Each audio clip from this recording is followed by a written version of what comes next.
नमस्कार साथियों, आप सभी का हमारे चैनल राधा वाणी में बहुत बहुत स्वागत है। मैं हूं आपकी राधा और आज मैं आपको एक ऐसी पावन कथा सुनाने वाली हूं जो सुनने मात्र से मन को बहुत शांति मिलती है, हृदय हल्का हो जाता है और भगवान की कृपा का अनुभव होता है। साथियों, आज हम बात करेंगे पाप मोचनी एकादशी की। ये वो एकादशी है जिसके बारे में स्वयं भगवान श्री कृष्ण ने कहा था कि इस एकादशी का व्रत करने से मनुष्य के जन्म जन्म के पाप नष्ट हो जाते हैं। तो साथियों, आप जो भी काम कर रहे हों, एक पल के लिए रुकिए, मन को शांत कीजिए, हाथ जोड़िए और इस पावन कथा को प्रेम से सुनिए। साथियों, पहले ये समझ लेते हैं कि पाप मोचनी एकादशी क्या है और ये इतनी खास क्यों है। पाप मोचनी एकादशी चैत्र मास के कृष्ण पक्ष में आती है। पाप मोचनी का अर्थ होता है पापों को नष्ट करने वाली, पापों को जड़ से मिटाने वाली। ये हिंदू वर्ष की सबसे अंतिम एकादशी होती है। जैसे हम अपने घर की सफाई करते हैं, वैसे ही भगवान चाहते हैं कि नए वर्ष में प्रवेश करने से पहले हम अपनी आत्मा की सफाई कर लें। पुराने सारे पाप, पुरानी सारी गलतियाँ, पुराने सारे बुरे कर्म सब यहीं छोड़ दो और नए वर्ष में साफ मन से, हल्के हृदय से, ताज़ी आत्मा से प्रवेश करो। इसीलिए भगवान ने इस एकादशी का ये अनमोल वरदान हमें दिया है। साथियों, इस एकादशी की कथा बहुत पुरानी है। ये कथा तब की है जब ये सृष्टि बहुत नहीं थी, जब धरती पर ऋषि मुनियों के आश्रम थे, जब देवताओं और मनुष्यों के बीच का पर्दा इतना मोटा नहीं था, जब तपस्वियों की आवाज़ सीधे स्वर्ग तक जाती थी। उस समय की बात है। उस समय की बात है जब हिमालय की तलहटी में घने वनों के बीच में एक महान ऋषि का आश्रम था। उन ऋषि का नाम था च्यवन। च्यवन ऋषि बहुत महान तपस्वी थे। उनका नाम पूरे ऋषि समाज में बड़े सम्मान के साथ लिया जाता था। उनका आश्रम इतना पवित्र था कि वहाँ की मिट्टी भी किसी तीर्थ से कम नहीं थी। वहाँ नित्य वेद की ऋचाएं गूंजती थीं, यज्ञ की पवित्र अग्नि जलती थी और ऋषि की तपस्या से वो पूरा वन दिव्य आभा से भर जाता था। च्यवन ऋषि की एक पुत्र था जिसका नाम था मेधावी। साथियों, मेधावी नाम का अर्थ होता है प्रखर बुद्धि वाला, तेज मन वाला। और सच में मेधावी अपने नाम के एकदम अनुरूप था। बचपन से ही वो बहुत तेज था। जब दूसरे बच्चे खेलते थे, मेधावी अपने पिता के पास बैठकर वेद सुनता था। जब दूसरे सोते थे, मेधावी जागकर मंत्रों का जाप करता था। उसकी आंखों में एक अलग ही चमक थी, उसके चेहरे पर एक अलग ही तेज था। जब मेधावी बड़ा हुआ तो उसने तपस्या का मार्ग चुना। उसने अपने पिता च्यवन ऋषि से सब कुछ सीखा, वेद, उपनिषद, पुराण और तपस्या की विधि। फिर वो घोर तपस्या में लग गया। उसकी तपस्या इतनी प्रचंड थी, इतनी तीव्र थी कि उसके तेज से तीनों लोग जगमगाने लगे। उसके शरीर से एक दिव्य प्रकाश निकलता था। जब मेधावी ध्यान में बैठता था तो उसके आसपास फूल खिल जाते थे, पक्षी शांत हो जाते थे और हवाएं मंथर हो जाती थीं, जैसे प्रकृति भी उसकी तपस्या का सम्मान करती हो। मेधावी की तपस्या दिन प्रतिदिन और प्रखर होती जा रही थी। उसका तेज इतना बढ़ गया था कि स्वर्ग लोक में भी उसकी आंच महसूस होने लगी। देवराज इंद्र अपने सिंहासन पर बैठे बैठे बेचैन हो गए। उन्होंने अपने गुप्तचरों से पूछा, ये कौन तपस्वी है जिसके तेज से मेरा सिंहासन कांप रहा है? गुप्तचरों ने बताया, देवराज, ये मेधावी है, च्यवन ऋषि का पुत्र। इसकी तपस्या बहुत प्रचंड है। इंद्र की चिंता बढ़ गई। उन्होंने सोचा, यदि ये इसी प्रकार तपस्या करता रहा तो एक दिन ये स्वर्ग का भी स्वामी बन जाएगा। परंतु मेधावी को इन सब बातों की कोई खबर नहीं थी। वो तो अपनी तपस्या में लीन था, भगवान के ध्यान में खोया हुआ था। उसे स्वर्ग की परवाह नहीं थी, इंद्र की परवाह नहीं थी। उसे तो बस एक ही लगन थी, भगवान को पाना। एक दिन मेधावी चैत्र रथ वन में गए। साथियों, ये चैत्र रथ वन देवराज इंद्र का प्रिय वन था। ये वन इतना सुंदर था कि यहाँ आने के बाद कोई वापस जाना नहीं चाहता था। वहाँ हर ओर रंग बिरंगे फूल खिले रहते थे। मालती की सुगंध, चंपा की महक और केवड़े की खुशबू हवाओं में घुली रहती थी। नदी का मीठा पानी बहता रहता था। पक्षी अपनी मधुर आवाज में गाते रहते थे। उस वन में आकर मन अपने आप शांत हो जाता था। मेधावी ने उस वन में एक सुंदर शिला देखी जो एक बड़ी पीपल के पेड़ के नीचे थी। उन्होंने वहां बैठकर तपस्या करने का निश्चय किया। वे उस शिला पर बैठ गए, आंखें बंद की और भगवान विष्णु का ध्यान करने लगे। उनके होठों पर भगवान का नाम था, उनके हृदय में भगवान की छवि थी और उनका पूरा अस्तित्व उस एक ध्यान में समा गया था। उसी वन में उस दिन मंजू घोषा नाम की एक अप्सरा विहार करने आई थी। साथियों, मंजू घोषा स्वर्ग की देवांगनाओं में सबसे अधिक सुंदर और कला निपुण थी। उसका नाम ही बहुत मधुर था। मंजू यानी मीठी, घोषा यानी आवाज, मीठी आवाज वाली। उसका रूप ऐसा था जैसे किसी ने बड़े प्रेम से एक जीवंत चित्र बनाया हो। उसकी आंखें कमल की पंखुड़ियों जैसी थीं, उसके गाल गुलाब की पंखुड़ियों जैसे कोमल थे, उसके बाल काली घटाओं जैसे थे और जब वो मुस्कुराती थी तो लगता था जैसे दीपक जल उठे हों। मंजू घोषा उस वन में अकेली आई थी। वो गाती हुई, नाचती हुई, फूलों को छूती हुई, तितलियों के पीछे भागती हुई विहार कर रही थी। उसका मन उस दिन बहुत प्रसन्न था। वो जीवन का आनंद ले रही थी। तभी चलते चलते उसकी नजर उस शिला पर बैठे मेधावी पर पड़ी। मंजू घोषा एक पल के लिए रुक गई। उसने मेधावी को देखा। उनकी आंखें बंद थीं, चेहरे पर गहरी शांति थी और उनके चारों ओर एक दिव्य आभा थी। मंजू घोषा को मेधावी देखकर मन में एक अजीब सी हलचल हुई। वो धीरे धीरे उनके पास आई और ध्यान से उन्हें देखने लगी। साथियों, मंजू घोषा के मन में उस समय क्या था ये तो वही जाने, परंतु उसने अपनी वीणा उठाई और बहुत धीमे स्वर में बजाने लगी। उसकी उंगलियां वीणा के तारों पर इस प्रकार चलीं जैसे कोई कुशल कारीगर अपने औजार से सोने पर नक्काशी करता हो। उस निस्तब्ध वन में वो संगीत गूंजा और पूरे वातावरण को एक अजीब सी मिठास से भर दिया। पहले तो मेधावी पर कोई असर नहीं हुआ। वे गहरे ध्यान में थे। उन्हें बाहर की दुनिया का होश नहीं था। परंतु मंजू घोषा के संगीत में एक जादू था। वो संगीत पत्थर को भी पिघला दे। वो आवाज कानों में नहीं, सीधे हृदय में उतरती थी। धीरे धीरे वो मधुर स्वर मेधावी की समाधि की दीवारों में सेंध लगाने लगा। मेधावी की समाधि में एक हल्की सी दरार आई, फिर एक और दरार आई, फिर धीरे धीरे उनका ध्यान टूटने लगा। उन्होंने अपनी आंखें खोलीं और जब आंखें खोलीं तो सामने मंजू घोषा को देखा। साथियों, उस क्षण मेधावी के मन में जो हुआ वो हर इंसान के जीवन में कभी न कभी होता है। जो तपस्वी वर्षों से संसार से दूर था, जिसने अपनी इंद्रियों को साधने में इतने साल लगाए थे, उसका मन उस एक पल में डोल गया। मंजू घोषा की मुस्कान, उसकी आंखें, उसका संगीत, ये सब मिलकर मेधावी के मन पर ऐसा असर कर गए जैसे किसी ने मोमबत्ती के पास हवा का झोंका लाकर उसे बुझाने की कोशिश की हो। मेधावी ने तपस्या छोड़ दी। वे उस शिला से उठ गए और मंजू घोषा की ओर चले गए। मंजू घोषा ने उन्हें देखकर मुस्कुराई। दोनों बातें करने लगे। मंजू घोषा ने अपनी वीणा बजाई, मेधावी ने सुना। मंजू घोषा ने गाया, मेधावी ने सराहा। धीरे धीरे वे दोनों उस वन में साथ रहने लगे। साथियों, यहीं पर वो सबसे बड़ी शिक्षा छुपी है जो इस कथा में है। जब हम किसी चीज में डूब जाते हैं, जब माया हमें अपने आगोश में ले लेती है, तब हमें समय का पता नहीं चलता। हम सोचते हैं अभी तो थोड़ा ही समय हुआ है, परंतु जब हम होश में आते हैं तब पता चलता है कि कितना कुछ चला गया। मेधावी के साथ भी ठीक यही हुआ। दिन बीते, महीने बीते, 1 वर्ष बीता, 2 वर्ष बीते, 10 वर्ष बीते, 20 वर्ष बीते। मेधावी उसी वन में मंजू घोषा के साथ रहने लगे। उन्हें किसी चीज की चिंता नहीं थी।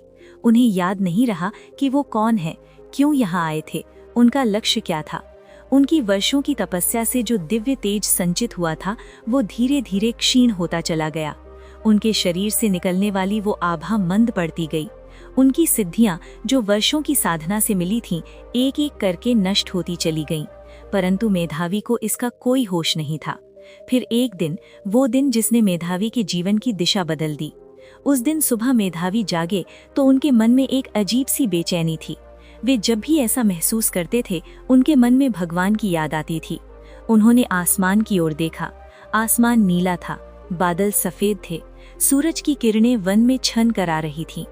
तभी उनके मन में एक विचार कौंधा, कितने दिन हो गए हैं यहाँ। उन्होंने मंजू घोषा की ओर मुड़कर देखा। मंजू घोषा पास ही बैठी फूलों की माला बना रही थी। मेधावी ने उससे पूछा, हे मंजू घोषे, मुझे यहाँ कितना समय हो गया है। मंजू घोषा के हाथ रुक गए। उसने फूलों को नीचे रख दिया। उसकी नजरें झुक गईं। मेधावी ने फिर पूछा, बताओ, मैं यहाँ कब से हूँ।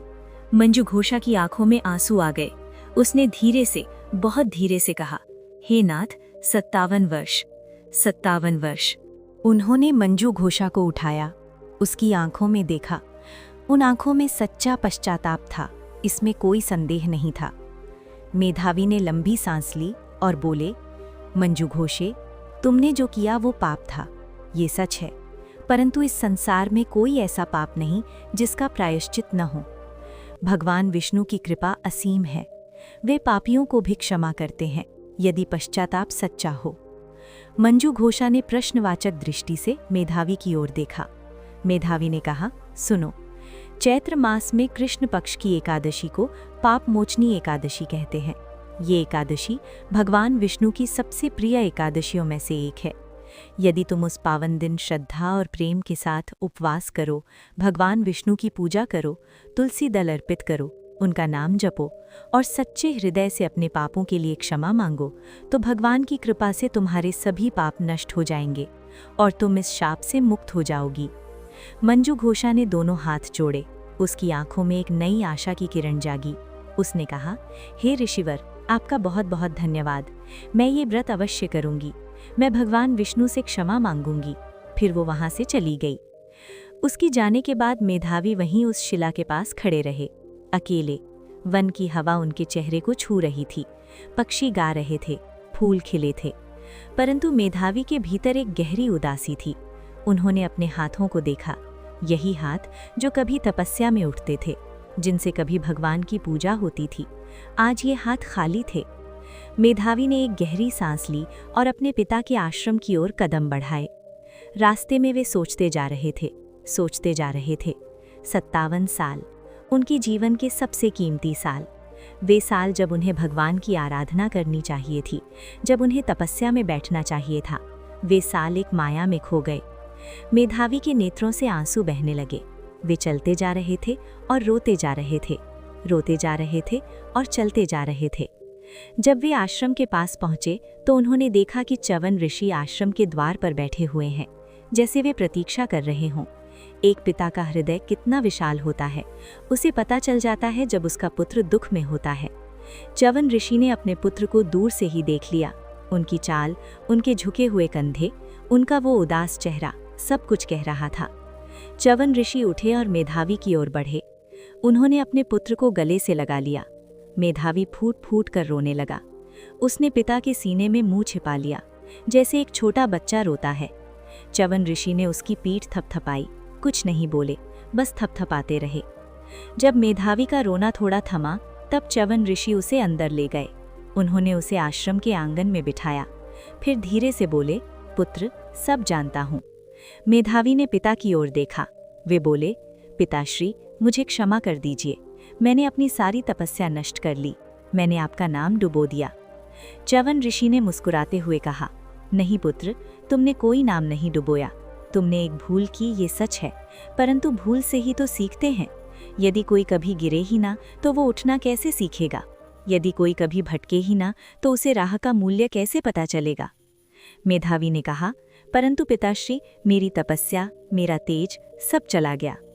च्यवन ऋषि ने कहा, पुत्र, ये सच है कि तुम्हारी तपस्या नष्ट हुई, ये सच है कि तुम्हारा समय व्यर्थ गया, परंतु ये सोचो, क्या भगवान की कृपा किसी की तपस्या से बड़ी है या भगवान के हृदय की करुणा से बड़ी है? नहीं पुत्र, भगवान की कृपा अनंत है, उनकी करुणा का कोई छोर नहीं है। तुम उनके पास जाओ, सच्चे मन से उनसे क्षमा मांगो, वे अवश्य सुनेंगे। मेधावी ने अपने पिता की आंखों में देखा। उन आंखों में प्रेम था, विश्वास था, एक पिता का वो विश्वास। ये देखकर मेधावी के हृदय में एक नई आशा जागी। च्यवन ऋषि ने कहा, पुत्र, चैत्र मास में कृष्ण पक्ष की एकादशी को पाप मोचनी एकादशी कहते हैं। इस एकादशी पर भगवान विष्णु की पूजा करो, उनसे क्षमा मांगो। ये व्रत इतना शक्तिशाली है कि इससे बड़े से बड़े पाप भी नष्ट हो जाते हैं। भगवान की कृपा से जो खो गया है वो वापस मिल सकता है। मेधावी ने अपने पिता के चरण छुए। उन्होंने मन में संकल्प किया। साथियों, उसके बाद के वो दिन मेधावी के लिए बहुत कठिन थे। वे आश्रम में रहते थे, परंतु मन में बहुत बेचैनी थी। जब भी वे किसी पेड़ के नीचे बैठते तो उन्हें याद आता था कि कभी इसी प्रकार बैठकर उन्होंने तपस्या की थी। जब भी वे सुबह उठते तो उन्हें याद आता था कि कभी इसी समय वे ध्यान में बैठते थे। वो खालीपन, वो अभाव, ये उन्हें अंदर से खाता रहता था। परंतु पिता के शब्द उनके मन में गूंजते रहते थे, भगवान की कृपा अनंत है, वे अवश्य सुनेंगे। और उस आशा के सहारे मेधावी उस दिन का इंतजार करते रहे। साथियों, दिन बीतते गए और अंत में वो पावन दिन आया, पाप मोचनी एकादशी का दिन। उस दिन मेधावी दशमी की रात से ही जाग गए। उन्होंने मन में संकल्प किया, हे भगवान विष्णु, कल मैं आपके लिए व्रत रखूंगा, आप मुझे शक्ति दीजिए। दशमी की रात उन्होंने हल्का भोजन किया और भगवान का नाम जपते हुए सो गए। एकादशी के दिन वे सूर्योदय से बहुत पहले उठ गए। आकाश में तारे अभी चमक रहे थे। वातावरण बिल्कुल शांत था। मेधावी ने नदी पर जाकर स्नान किया। ठंडे पानी ने उनके शरीर को जगा दिया। उन्होंने पानी में डूबकर भगवान विष्णु का नाम लिया। फिर वे आश्रम लौटे और पीले वस्त्र धारण किए। उन्होंने भगवान विष्णु की मूर्ति को स्वच्छ किया। उनके सामने सुंदर पीले फूल रखे। तुलसी के ताजे पत्ते तोड़कर उनके चरणों में अर्पित किए। धूप जलाई, दीपक जलाया। फिर वे भगवान के सामने हाथ जोड़कर बैठ गए और फिर उनकी आंखों से आंसू बह चले। वे बोले, हे नारायण, हे जगत के पालनहार, मैं आपके सामने खड़ा हूँ, खाली हाथ, खाली मन, टूटे हुए हृदय से। मैंने वो सब खो दिया जो मेरे पास था। मेरी तपस्या गई, मेरा तेज गया, मेरे वर्ष गए। आज मेरे पास देने को कुछ नहीं है, न पुण्य, न तपस्या, न कोई उपलब्धि। बस ये रोते हुए नेत्र हैं, बस ये हाथ हैं जो आपके सामने जुड़े हैं, और बस ये हृदय है जो आपको पुकार रहा है। हे प्रभु, मुझे स्वीकार कीजिए, मेरे पापों को क्षमा कीजिए। मैं जानता हूँ कि मैंने बहुत बड़ी भूल की, परंतु आप तो सबके माता पिता हैं। जैसे माता अपने बच्चे की गलती माफ कर देती है, वैसे ही आप भी मुझे माफ कर दीजिए। मेधावी की वो बातें सुनकर आश्रम में बैठे च्यवन ऋषि की आंखें भी भर आईं। मेधावी पूरे दिन भगवान के सामने बैठे रहे। उन्होंने कुछ नहीं खाया, कुछ नहीं पिया, बस भगवान का नाम जपते रहे। ओम नमो भगवते वासुदेवाय, ये मंत्र उनके होठों पर था, उनके हृदय में था, उनकी सांसों में था। दोपहर हुई, शाम हुई, रात आई। मेधावी ने रात को भी नहीं सोया। वे भजन गाते रहे। उनकी आवाज कभी कंपकपाती थी, कभी टूट जाती थी, कभी आंसुओं में डूब जाती थी, परंतु वे रुके नहीं, गाते रहे, भगवान का नाम लेते रहे।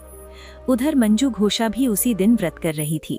वो स्वर्ग में भगवान विष्णु के चित्र के सामने बैठी थी। उसकी आंखों से भी आंसू बह रहे थे। वो भी रो रो कर भगवान से क्षमा मांग रही थी। उसने कहा, हे भगवान, मैंने एक तपस्वी की तपस्या भंग की, ये बहुत बड़ा पाप है, मैं जानती हूँ, परंतु हे दयानिधि, आप मुझे भी क्षमा कर दीजिए। मैं आगे ऐसा कभी नहीं करूंगी। साथियों, और फिर वो क्षण आया जो इस पूरी कथा का सबसे महत्वपूर्ण क्षण है।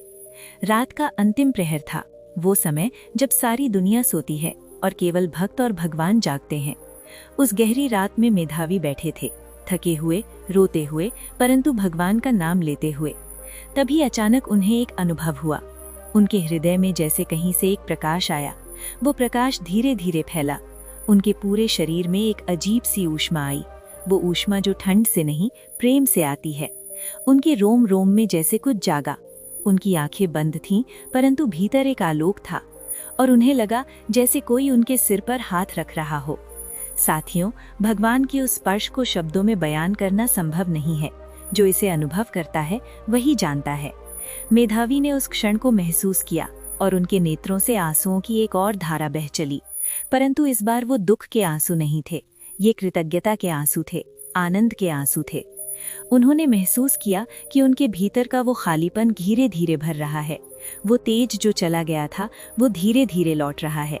वो शक्ति जो नष्ट हो गई थी वो धीरे धीरे जाग रही है। भगवान विष्णु ने अपने भक्त की पुकार सुन ली थी। उधर उसी रात मंजू घोषा को भी एक दिव्य अनुभव हुआ। उसे अपने शरीर में एक परिवर्तन महसूस हुआ। वो शाप जो मेधावी ने दिया था वो धीरे धीरे टूटता जा रहा था। उसका वो रूप जो शाप से बिगड़ने लगा था वो फिर से सुंदर होता जा रहा था। भगवान ने उसे भी क्षमा कर दिया था। अगले दिन द्वादशी की सुबह हुई। सूर्य की पहली किरण जब आश्रम के आंगन में पड़ी तब मेधावी उठे। उन्होंने भगवान की पूजा की, प्रणाम किया, फिर कुछ जरूरतमंद लोगों को भोजन कराया और अंत में स्वयं व्रत तोड़ा। और जब उन्होंने व्रत तोड़ा तो उन्होंने महसूस किया उनके शरीर में वो दिव्य तेज लौट आया था। उनके हाथों में वो शक्ति थी जो कभी तपस्या से मिली थी। उनके चेहरे पर वो आभा थी जो वर्षों पहले थी। मेधावी दौड़ते हुए अपने पिता के पास गए। उन्होंने च्यवन ऋषि के चरण पकड़ लिए और रोने लगे। परंतु इस बार रोना दुख का नहीं था, ये रोना आनंद का था। वे बोले, पिताश्री, भगवान ने मेरी सुन ली, उन्होंने मुझे क्षमा कर दिया, मेरा तेज वापस आ गया, मेरी शक्ति वापस आ गई। पाप मोचनी एकादशी ने मेरा नया जन्म करा दिया। च्यवन ऋषि की आंखें भर आईं। उन्होंने अपने पुत्र को उठाया, उसे गले लगाया, फिर बोले, पुत्र, यही तो भगवान की महिमा है, वे कभी किसी को निराश नहीं करते। जो सच्चे मन से उनके पास जाता है वे उसे अपनाते हैं। तुमने आज ये सीखा कि तपस्या से बड़ी भगवान की कृपा है और भगवान की कृपा से बड़ा उनका प्रेम है। मेधावी ने कहा, पिताश्री, मैं अब कभी नहीं भूलूंगा ये पाठ। जीवन में जब भी मैं भटकूंगा, भगवान का नाम मुझे वापस ले आएगा। च्यवन ऋषि मुस्कुराए। उन्होंने कहा, हाँ पुत्र, और ये पाप मोचनी एकादशी की कथा तुम आगे सबको सुनाना। जो इस कथा को सुनेगा उसे भी पुण्य मिलेगा। साथियों, उसी दिन मंजू और भगवान ने युधिष्ठिर को मेधावी और मंजू घोषा की पूरी कथा सुनाई। जब कथा समाप्त हुई, युधिष्ठिर के नेत्रों में आंसू थे। उन्होंने भगवान से पूछा, हे माधव, इस व्रत से क्या क्या मिलता है? भगवान ने कहा, राजन, जो व्यक्ति पाप मोचनी एकादशी का व्रत सच्चे मन से करता है, उसके इस जन्म के और पिछले जन्मों के सभी पाप नष्ट हो जाते हैं। उसके घर में सुख शांति आती है, उसके परिवार को आनंद मिलता है, उसके जीवन में भगवान की कृपा बरसती है और जीवन के अंत में उसे भगवान के धाम की प्राप्ति होती है। इतना ही नहीं राजन, जो इस एकादशी की कथा सुनता है उसे भी व्रत के समान फल मिलता है। युधिष्ठिर ने प्रसन्न होकर कहा, हे माधव, आपकी बहुत कृपा है, आपने मेरे मन का बोझ हल्का कर दिया। साथियों, भगवान श्री कृष्ण ने जो युधिष्ठिर से कहा था वही आज मैं आप सभी से कह रही हूँ। आप सभी को आज इस कथा को सुनने का पुण्य मिल चुका है। अब आइए इस पूरी कथा को एक बार और मन में बसाते हैं। साथियों, मेधावी की कथा हम सभी की कथा है। हम सभी अपने जीवन में कभी न कभी मेधावी जैसे होते हैं। हम कोई लक्ष्य लेकर चलते हैं, हम सोचते हैं कि हम सही रास्ते पर हैं, परंतु फिर कोई आकर्षण आता है, कोई मोह आता है और हम भटक जाते हैं। हम उस आकर्षण में डूब जाते हैं और हमें पता ही नहीं चलता कि हम अपना कितना कीमती समय, कितनी कीमती ऊर्जा, कितनी कीमती जिंदगी उस मोह में खो रहे हैं। और जब एक दिन होश आता है, जब आंखें खुलती हैं, तब हम देखते हैं कि हाथ खाली हैं। उस समय मन में दुख होता है, पछतावा होता है, परंतु साथियों, उस समय निराश मत होइए। उस समय च्यवन ऋषि के भी शब्द याद करिए, भगवान की कृपा अनंत है। ये सोचिए कि मेधावी ने 57 साल खोए। 57 साल! ये सुनकर कोई भी कह सकता था अब कुछ नहीं होगा, बहुत देर हो गई, परंतु भगवान ने उनकी सुनी। भगवान ने उन्हें माफ किया, भगवान ने उनका सब कुछ वापस दिया।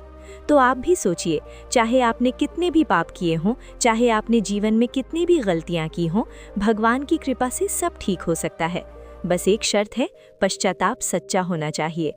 साथियों, मंजू घोषा की कथा भी हमें बहुत कुछ सिखाती है। मंजू घोषा ने एक तपस्वी की तपस्या भंग की। ये बहुत बड़ा पाप था, परंतु जब उसे अपनी गलती का एहसास हुआ तो उसने सच्चे मन से पश्चाताप किया। उसने झूठे बहाने नहीं बनाए, उसने किसी और पर दोष नहीं मढ़ा, उसने अपनी गलती स्वीकार की और क्षमा मांगी। ये साहस चाहिए साथियों, अपनी गलती स्वीकार करने का साहस, क्षमा मांगने का साहस। ये साहस हर किसी में नहीं होता। जिसमें ये साहस होता है, भगवान उसे ज़रूर माफ़ करते हैं। साथियों, अब आइए इस व्रत की विधि समझते हैं। ये विधि बहुत सरल है, बहुत प्रेमपूर्ण है। दशमी की रात को, जो एकादशी से एक दिन पहले होती है, भगवान का स्मरण करते हुए मन में ये संकल्प लीजिए कि कल आप पाप मोचनी एकादशी का व्रत करेंगे। दशमी की रात एक आहार कीजिए, उस रात प्याज लहसुन न खाइए, मन में भगवान का नाम लेते हुए सोइए। एकादशी के दिन सूर्योदय से बहुत पहले उठिए।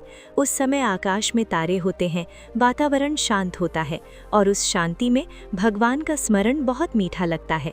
उठकर स्नान करिए। यदि गंगा जल हो तो नहाने के पानी में कुछ बूंदें मिला लीजिए। स्नान करते समय मन में भगवान का नाम लीजिए। स्नान के बाद स्वच्छ वस्त्र पहनिए। पीले या सफ़ेद वस्त्र इस दिन बहुत शुभ माने जाते हैं। भगवान विष्णु को पीला रंग बहुत प्रिय है। अब भगवान विष्णु की मूर्ति या चित्र के सामने बैठिए। उनके सामने एक थाल सजाइए जिसमें हो ताज़े पीले फूल, तुलसी के पत्ते, चंदन, धूप, दीपक और कोई मिठाई या फल। तुलसी के पत्ते इस दिन विशेष रूप से महत्वपूर्ण है क्योंकि तुलसी भगवान विष्णु को सबसे अधिक प्रिय है। बिना तुलसी के भगवान विष्णु की पूजा अधूरी मानी जाती है। पूजा करते समय भगवान से मन की बात करिए। कोई औपचारिक भाषा नहीं, कोई बड़े बड़े शब्द नहीं, बस अपनी सच्ची भावना से बोलिए। जैसे एक बच्चा अपनी माता से बात करता है, उसी प्रेम से, उसी सरलता से भगवान से बात करिए। उनसे कहिए, हे भगवान, मैंने जो गलतियाँ की हैं, जो पाप हुए हैं जाने अनजाने में, सब क्षमा कर दीजिए। मुझे अपनी शरण में रखिए। पूरे दिन उपवास रखिए। यदि उपवास संभव ना हो तो फलाहार करिए। फल, दूध, दही, मखाना, साबूदाना ये सब इस दिन खाए जा सकते हैं, परंतु चावल इस दिन बिल्कुल मत खाइए। चावल एकादशी पर वर्जित है। पूरे दिन भगवान का नाम जपते रहिए। ओम नमो भगवते वासुदेवाय। ये मंत्र बहुत शक्तिशाली है, इसे जितना हो सके उतना जपिए। जब घर का काम करें तब भी मन में ये मंत्र चलता रहे। शाम को फिर से भगवान की आरती करिए, दीपक जलाइए, ओम जय जगदीश हरे की आरती गाइए। भगवान के सामने अपना हृदय खोल दीजिए। रात को जागरण करिए, भजन गाइए। यदि अकेले रहती हो तो भी भजन गाइए, भगवान सुनते हैं। यदि परिवार के साथ हो तो मिलकर भजन गाइए, उससे भी अधिक आनंद आता है।